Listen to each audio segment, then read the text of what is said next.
Space ചാനലിൻ്റെ വചനവിചിന്തന വേദിയിലേക്ക് എല്ലാവരെയും പ്രത്യേകമായിട്ട് സ്വാഗതം ചെയ്യുകയാണ്. ഈ നോമ്പുകാലത്തിൻ്റെ 6ാം ഞായറാഴ്ച തിരുസഭാ മാതാവ് നമുക്ക് നൽകപ്പെട്ടിട്ടുള്ള വചനഭാഗം യോഹന്നാൻ്റെ സുവിശേഷം 10-ാം അധ്യായം 11 മുതലുള്ള തിരുവചന ഭാഗങ്ങളാണ്. നമുക്കറിയാം, നല്ല ഇടയൻ്റെ ചിത്രത്തെപ്പറ്റിയാണ് ഇന്നത്തെ സുവിശേഷം നമ്മളോട് സംസാരിക്കുക. ഒരു നല്ല ഇടയൻ എങ്ങനെയായിരിക്കണം, ഒരു നല്ല ഇടയൻ എങ്ങനെയാണ് എന്നതിനെ പറ്റി ഇന്നത്തെ സുവിശേഷം നമ്മളോട് വ്യക്തമായിട്ട് പ്രതിപാദിക്കുന്നു. എല്ലാവരെയും ആകർഷിക്കുന്ന ഒരു ചിത്രമാണ് നല്ല ഇടയൻ്റെ ചിത്രം.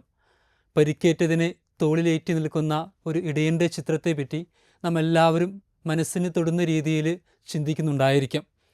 എസെക്കിയേൽ പ്രവാചകൻ്റെ പുസ്തകം 34:16 നമ്മൾ വായിക്കുന്നുണ്ട്. ഒരു നല്ല ഇടയൻ്റെ ധർമ്മത്തെപ്പറ്റി, കടമയെപ്പറ്റി വ്യക്തമായിട്ട് ആ പുസ്തകത്തിൽ, എസെക്കിയേൽ പ്രവാചകൻ്റെ പുസ്തകത്തിൽ വ്യക്തമായിട്ട് പ്രതിപാദിക്കുന്നുണ്ട്. ഇങ്ങനെ പറയുന്നുണ്ട്: നല്ല ഇടയൻ്റെ കടമകളെപ്പറ്റി, വഴിതെറ്റിപ്പോയതിനെ ഞാൻ തിരികെ കൊണ്ടുവരും, മുറിവേറ്റതിനെ വെച്ചുകെട്ടും, ബലഹീനമായതിനെ ഞാൻ ശക്തിപ്പെടുത്തും, ശക്തിയുള്ളതിനെ ഞാൻ നീതിപൂർവം പോറ്റുകയും ചെയ്യുമെന്ന് എസെക്കിയേൽ പ്രവാചകൻ ഒരു ഇടയൻ്റെ കടമയെപ്പറ്റി വ്യക്തമായിട്ട് പറഞ്ഞു തരുന്നുണ്ട്. ആടുകളെ തിരിച്ചറിയുന്ന നല്ല ഇടയനായിട്ട് സുവിശേഷം ഇന്നത്തെ ദിവസം ഈശോയെ നമ്മുടെ മുമ്പിൽ അവതരിപ്പിക്കുന്നു.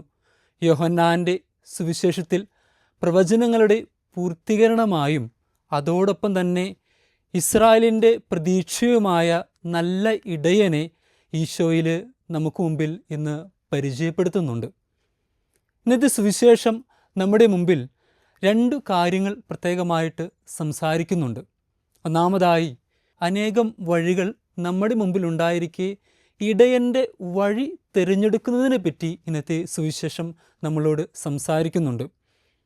യോഹന്നാൻ്റെ സുവിശേഷം 8-ാം അധ്യായത്തിൽ കാണാം, ഈശോ അപ്പം വർദ്ധിപ്പിച്ചതിന് ശേഷം, അതിനുശേഷം ജനങ്ങളെ തൃപ്തിപ്പെടുത്തിയതിന് ശേഷം ജീവൻ്റെ അപ്പത്തെക്കുറിച്ച് സംസാരിക്കുമ്പോൾ ഒരുപാട് പേര് ഈശോയിൽ നിന്ന് വിട്ടുപോകുന്നതായിട്ട് കാണുവാനായിട്ട് നമുക്ക് സാധിക്കും. ഈ വചനം ശ്രവിക്കുവാനായിട്ട് ആർക്ക് കഴിയും? ഇത് എത്ര കഠിനമാണ് എന്ന് പറഞ്ഞുകൊണ്ട് ഒരുപാട് പേർ ഈശോയെ അവിടെ നിന്ന് വിട്ടുപോകുന്നു. അതിനുശേഷം താൻ തിരഞ്ഞെടുത്ത 12 ശിഷ്യന്മാരോട് ഈശോ ചോദിക്കുന്ന ഒരു ചോദ്യമുണ്ട്: നിങ്ങളും പോകാനായിട്ട് ആഗ്രഹിക്കുന്നുവോ എന്ന്. തുടർന്ന് 66-ൽ, വചനം 66-ൽ നാം വായിക്കുന്നു, ശിമിയോൻ പത്രോസ് ഇങ്ങനെ പറയുന്നുണ്ട്: നിത്യജീവൻ്റെ വചസ്സുകൾ അങ്ങയുടെ പക്കലാണല്ലോ, ഞങ്ങൾ ആരുടെ പക്കലേക്കാണ് ഇനി പോകേണ്ടത്? നിത്യജീവൻ്റെ വചസ്സുകൾ അങ്ങയുടെ പക്കലാണല്ലോ, ഇനി ഞാൻ ആരുടെ പക്കലേക്കാണ് പോകേണ്ടതെന്ന് ശിമിയോൻ പത്രോസ് അവിടെ പറയുന്നുണ്ട്. നിത്യജീവൻ്റെ വചനങ്ങൾ സ്വന്തമായ നല്ല ഇടയൻ കാണിച്ചു തരുന്ന വഴിയിലൂടെ നടക്കുവാനായിട്ട് നമുക്ക് പരിശ്രമിക്കാം. നിത്യജീവൻ്റെ ഉറവിടമായ ഈശോ കാണിച്ചു തരുന്ന, നല്ല ഇടയൻ കാണിച്ചു തരുന്ന വഴിയിലൂടെ നടക്കുവാനായിട്ട് നമുക്ക് പരിശ്രമിക്കാം. രണ്ടാമതായി, അനേകം സ്വരങ്ങൾക്കിടയിൽ ഇടയൻ്റെ സ്വരം ശ്രവിക്കുന്നവരായിട്ട് നമുക്ക് മാറാം. അനേകം സ്വരങ്ങൾക്കിടയിൽ ഇടയൻ്റെ സ്വരം തിരിച്ചറിയുന്നവരായിട്ട് നമുക്ക് മാറേണ്ടിയിരിക്കുന്നു. ഇടയൻ്റെ സ്വരം കൃത്യമായിട്ട് വേർതിരിച്ച് ഒരു ആട് അജഗണം തിരിച്ചറിയുന്നത് പോലെ, അതുപോലെയായിരിക്കണം നാം ഇടയൻ്റെ സ്വരം തിരിച്ചറിഞ്ഞ് ഇടയൻ്റെ വഴിയിലൂടെ നടക്കേണ്ടത്. അനേകം സ്വരങ്ങൾക്കിടയിൽ ഇടയൻ്റെ സ്വരം തിരിച്ചറിഞ്ഞ സമരിയക്കാരി സ്ത്രീയുടേതുപോലെയും സക്കേവ്യൂസിനെ പോലെയും ഈശോയുടെ സ്വരം തിരിച്ചറിഞ്ഞുകൊണ്ട് ഈശോയുടെ പിന്നാലെ പോകുവാനായിട്ട് നാം പരിശ്രമിക്കേണ്ടതുണ്ട്. അനേകം മാതൃകകളായിട്ട് ഒരുപാട് പേരെ സുവിശേഷം നമ്മുടെ മുമ്പിലേക്ക് എടുത്തു വയ്ക്കുന്നുണ്ട്. സമരിയക്കാരി സ്ത്രീയെ പോലെയും സക്കേവൂസിനെ പോലെയും അനേകം മാതൃകാ വ്യക്തികളെ നമ്മുടെ മുൻപിലേക്ക് സുവിശേഷം എടുത്തു വയ്ക്കുന്നുണ്ട്. ഈശോയുടെ വഴി തിരിച്ചറിഞ്ഞ്, ഇടയൻ്റെ വഴി തിരിച്ചറിഞ്ഞ് ഈശോയുടെ വഴിയിലൂടെ നടക്കുന്നവർ മാനസാന്തരപ്പെടണം എന്ന് തന്നെയാണ് സുവിശേഷം നമ്മളോട് സംസാരിക്കുക. പഴയ വഴിയിലൂടെ നടന്നാൽ ഒരുപക്ഷെ കൃത്യമായ സ്ഥലത്ത് നമുക്ക് എത്തിച്ചേരാൻ ബുദ്ധിമുട്ടുണ്ടായിരിക്കാം. അല്ലെങ്കിൽ നാം നടക്കുന്ന ചില വഴിയിലൂടെ, തെറ്റിൻ്റെ തിന്മയുടെ വഴിയിലൂടെയൊക്കെ നടന്നു കഴിഞ്ഞാൽ നമ്മുടെ ജീവിതത്തിൽ നാം എത്തേണ്ട ഇടത്ത് എത്തില്ല എന്ന് സുവിശേഷം നമ്മളോട് ഇന്ന് വ്യക്തമായിട്ട് പ്രതിപാദിക്കുന്നുണ്ട്. നമുക്കറിയാം, കൃത്യമായ സ്ഥലത്ത് എത്തണമെങ്കിൽ ഈശോ നൽകുന്ന വഴിയിലൂടെ നടന്നാൽ മാത്രമേ നമുക്ക് സാധിക്കുകയുള്ളൂ. ഇടയൻ കാണിച്ചു തരുന്ന വഴിയിലൂടെ നമുക്ക് നടക്കുവാനായിട്ട് നമുക്ക് സാധിക്കണം. യെശയ്യാ പ്രവാചകൻ്റെ പുസ്തകം 20:21 നമ്മൾ വായിക്കുന്നുണ്ട്, നീ വലത്തോട്ടോ ഇടത്തോട്ടോ തിരിയുമ്പോൾ നിന്റെ കാതുകളുടെ പിന്നിൽ നിന്ന് ഒരു സ്വരം നീ ശ്രവിക്കും, ഇതാണ് വഴി, ഇതിലൂടെ പോവുക. നീ ഇടത്തോട്ടോ വലത്തോട്ടോ തിരിയുമ്പോൾ നിന്റെ പിന്നിൽ നിന്ന് നീ ഒരു സ്വരം ശ്രവിക്കും, ഇതാണ് വഴി, ഇതിലൂടെ പോവുക.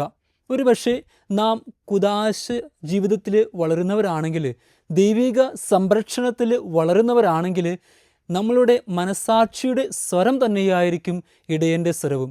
നല്ല ഇടയൻ്റെ സ്വരം ഒരുപക്ഷെ നമ്മുടെ മനസാക്ഷിയുടെ സ്വരം തന്നെയായിട്ട് നമുക്ക് അനുഭവപ്പെടുന്നതായിട്ട് കാണുവാനായിട്ട് സാധിക്കും. ഒരു ഉദാഹരണം നോക്കുകയാണെങ്കിൽ, നമ്മളെല്ലാവരും തന്നെ യാത്ര ചെയ്യുന്നവരാണ്. ഒരു ദിവസം ഓരോ പലവിധ യാത്രകളിലൂടെ കടന്നു പോകുന്നവരാണ് നാം എല്ലാവരും തന്നെ. നാം എല്ലാവരും ഒരു യാത്ര തുടങ്ങി, ഒരു വാഹനത്തിലോ ഒരു വഴിയിലൂടെയോ ഒരു യാത്രയ്ക്കായിട്ട് നാം എല്ലാവരും ഒരുങ്ങുകയാണ്. എന്നാൽ കുറച്ച് സമയം കഴിയുമ്പോൾ ആ യാത്ര, ആ വഴി അല്ലെങ്കിൽ ആ വാഹനം നമ്മെ കൃത്യമായ ലക്ഷ്യസ്ഥാനത്ത് എത്തിക്കുന്നില്ല എന്ന് ബോധ്യം വരുമ്പോൾ നാം ആ യാത്ര അവിടെ നിർത്തും. എന്നിട്ട് ശരിയായ വഴിയിലൂടെയോ ശരിയായ വാഹനത്തിലൂടെയോ നമ്മൾ യാത്ര പുനരാരംഭിക്കും. അതുപോലെ തന്നെയാണ് ആത്മീയമായ ജീവിതവും. നാം ഇത്രകാലം ജീവിച്ച ജീവിതത്തിൽ എപ്പോഴെങ്കിലൊക്കെ നമ്മുടെ മനസാക്ഷിയുടെ സ്വരമായോ ആത്മീയ പിതാക്കന്മാരുടെ സ്വരമായോ ദിവ്യകാരുണ്യ സന്നിധിയിൽ നമുക്ക് അനുഭവപ്പെടുന്ന സ്വരമായോ ഒക്കെ ദൈവം നമ്മളോട് പറയുകയാണ്, നമ്മൾ സഞ്ചരിക്കുന്ന വഴി ഇതല്ല, ഇത് തെറ്റാണ് എന്ന് നമുക്ക് ബോധ്യപ്പെടുമ്പോൾ ആ യാത്ര അവിടെ തൽക്കാലത്തേക്ക് നിർത്തുക. തുടർന്ന് ശരിയായ വഴി നല്ല ഇടയനായ ദൈവത്തിനോട് ചോദിച്ചറിഞ്ഞ് നമുക്ക് ശരിയായ വഴിയിലൂടെ നടക്കാനായിട്ട് പരിശ്രമിക്കേണ്ടിയിരിക്കുന്നു. ഇതാണ് ഇടയൻ്റെ സ്വരം തിരിച്ചറിയുന്ന വ്യക്തികളും ഇടയൻ്റെ വഴി തിരിച്ചറിയുന്ന വ്യക്തികളും. ഇനി നമുക്കെല്ലാവരിലും, നമ്മുടെ ഉള്ളിലെല്ലാവരിലും ഒരു ഇടയനുണ്ട്. ഓരോ ക്രൈസ്തവനും നല്ല ഇടയനായി തീരണമെന്ന് തന്നെയാണ് ഈശോ ആഗ്രഹിക്കുക. കുടുംബങ്ങളിൽ, സമൂഹത്തിൽ, വിദ്യാലയത്തിൽ, ജോലിസ്ഥലത്ത് എവിടെയായിരിക്കുന്നുവോ അവിടെ നല്ല ഇടയനായിട്ട് തീരുവാനുള്ള വിളി ഓരോ ക്രൈസ്തവനും ലഭിച്ചിട്ടുണ്ട്. ഈ വിളിക്കനുസൃതമായിട്ട് ജീവിക്കുവാനായിട്ടാണ് ഈശോ നമ്മളോട് ആഹ്വാനം ചെയ്തിരിക്കുക. നമ്മൾ ആയിരിക്കുന്ന ഇടങ്ങളിൽ നല്ല ഇടയനായിട്ട് നമ്മുടെ ജീവിതം മുന്നോട്ട് നയിക്കുവാനായിട്ട് ഈശോ ആഗ്രഹിക്കുന്നു. സ്വന്തം കുടുംബത്തിൻ്റെ ആത്മീയമായ ഭൗതികമായ വളർച്ചയ്ക്ക് വേണ്ടി പകലന്തിയോളം ജോലി ചെയ്യുന്ന കുടുംബനാഥൻ അജഗണങ്ങൾക്ക് വേണ്ടി തൻ്റെ ജീവൻ പോലും സമർപ്പിക്കുന്ന ഈശോയുടെ മറ്റൊരു ഇടയൻ്റെ ചിത്രമാണ് നമുക്ക് കാണിച്ചു തരിക. പരാതികളും പരിഭവങ്ങളും കൂടാതെ കുടുംബത്തിന് വേണ്ടി, പ്രത്യേകിച്ച് തൻ്റെ മക്കൾക്ക് വേണ്ടിയൊക്കെ സ്വന്തം ഇഷ്ടങ്ങൾ പോലും മാറ്റിവെച്ചുകൊണ്ട് നല്ലൊരു സ്വർഗം പോലൊരു കുടുംബം ഈ ഭൂമിയിൽ സൃഷ്ടിക്കുവാനായിട്ട് പരിശ്രമിക്കുന്ന അമ്മമാർ, സ്വന്തം ഇഷ്ടം പോലും മാറ്റിവെക്കുന്ന, അതിനേക്കാൾ ഉപരിയായിട്ട് തൻ്റെ അജഗണത്തിൻ്റെ ആവശ്യങ്ങളെ കണ്ടറിഞ്ഞ് സഹായിക്കുന്ന, സ്നേഹിക്കുന്ന ഇടയൻ്റെ മറ്റൊരു പതിപ്പാണ് നമുക്ക് കാണിച്ചു തരിക. കുടുംബത്തിലെ ഇല്ലായ്മകളും ഒക്കെ മനസ്സിലാക്കിക്കൊണ്ട് മാതാപിതാക്കളോട് സഹകരിച്ച് ജീവിക്കുന്ന മക്കൾ, അതുപോലെ തന്നെ കുടുംബത്തിന് ഉന്നമനത്തിന് വേണ്ടി പ്രാർത്ഥനയിലൂടെയും അതുപോലെ തന്നെ പ്രോത്സാഹനത്തിലൂടെയും തിരുത്തലിലൂടെയും ഒക്കെ നല്ല മാതൃകകളായിട്ട് ജീവിക്കുന്ന കുടുംബത്തിലെ കാരണവന്മാരൊക്കെ ഈ നല്ല ഇടയൻ്റെ മാതൃകകളാണ് നമുക്ക് കാണിച്ചു തരിക. ഇതുപോലെ നല്ല ഇടയന്മാരായിട്ട് നമ്മുടെ ജീവിതം മുന്നോട്ട് നയിക്കുവാനും നമ്മൾ ആയിരിക്കുന്ന ഇടങ്ങളിൽ നല്ല ഇടയൻ്റെ മാതൃകയായിട്ട് മുന്നോട്ട് പോകുവാനും ഈശോയെ അനുഗമിക്കുവാനും ഈശോ നൽകുന്ന വഴി തിരിച്ചറിഞ്ഞ്, സ്വരം തിരിച്ചറിഞ്ഞ് ഈശോയോട് ഒത്ത് നല്ല നമ്മുടെ ലക്ഷ്യസ്ഥാനത്തേക്ക് നടക്കുവാനുള്ള കൃപ ദൈവം നൽകട്ടെ എന്ന് ആശംസിക്കുന്നു, പ്രാർത്ഥിക്കുന്നു. നിത്യപിതാവിൻ്റെയും പുത്രൻ്റെയും പരിശുദ്ധാത്മാവിൻ്റെയും നാമത്തിൽ ആമേൻ.